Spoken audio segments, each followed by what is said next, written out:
What's up, everybody? Back again. Working on a 77 280Z here. This is actually the original door. Went through, got two other doors. Each one was just as bad as the next one.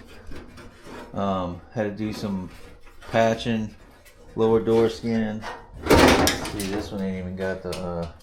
Just pull this off right now, but let you kind of see what I did here. So this was the original door. We'll call that door number one, and then door number two we got was off of a different year, and the window regulators were different on this part. They were totally different, and the door latch had a round hole here instead of the notch for the striker this way. So we couldn't use it, but the bottom part of the door here was in way better shape. So this is basically what I cut off of it. So it was pretty rusted. Anytime your seams are starting to swell, you have to open them up and delete the rust, you know. So I had to cut out the lower section of door number two, which I did, and you can see where I just welded it in right here and put it on, and then started fitting this door skin from wherever it's made. This car was pretty bad. Had to weld the new rockers in, dog leg. Had to patch the lower back here, and then this side, lower patch, outer and inner. Same thing, door skin, rocker, full rocker, dog leg, and the bottom of the fender I remade as well from scratch. The fender is the only piece I made from scratch. But just kind of give you an idea. You know, when you're trying to find another door, make sure that it's the same before you start stripping it or doing whatever to, you know, restore the panel.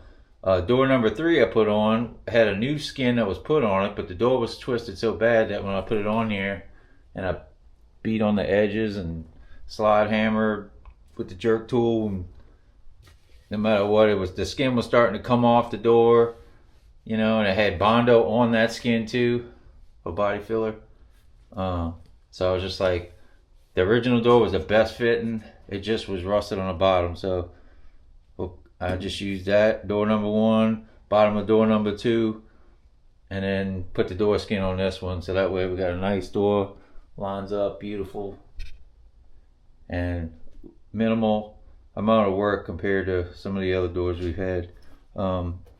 These dog leg patches too, I started cutting some relief cuts in them to try and stretch them out a little bit, just because it's hard to shrink to stretch it out in a curve like that with the shrinker that I got. So just cutting a little relief to try and get it to go in a little more.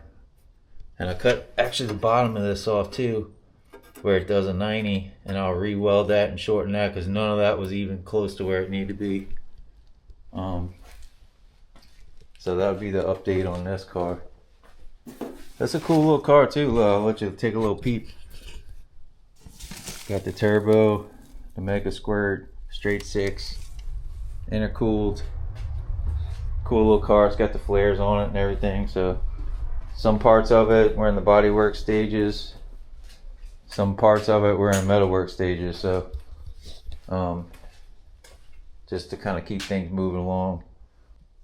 Also going to dub in some pictures here. You can kind of see how I MIG welded it all in.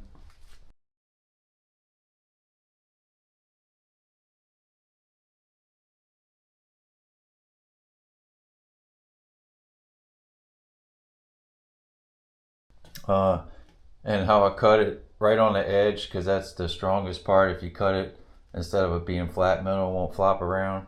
I just cut it on the curve, and then on the patch panel I left some of the curve, so that way when I welded it back together and I grinded it down, you couldn't even tell where the weld was.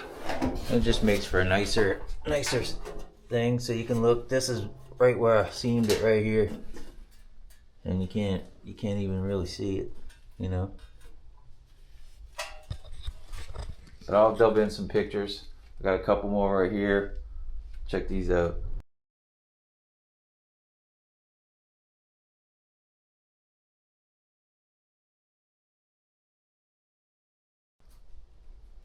But that'll be enough for this video. Give y'all a little update when we get to patching. We had to patch the hatch and make like a door skin across the back of it. New metal, because it was all swelling up and there wasn't no way to fix that other than open it up, blast it, epoxy it, and then put some new metal in. This is the cowl panel. It's got a big old lump right here. I got to shrink down to get it to lay flat because it's just like a tin can, really bad stretched. So might even do a little video on how I'm going to fix that too. But just stay tuned to the next one. We got some wide body stuff I'm going to work on today, make another video for that. So stay tuned for the next one.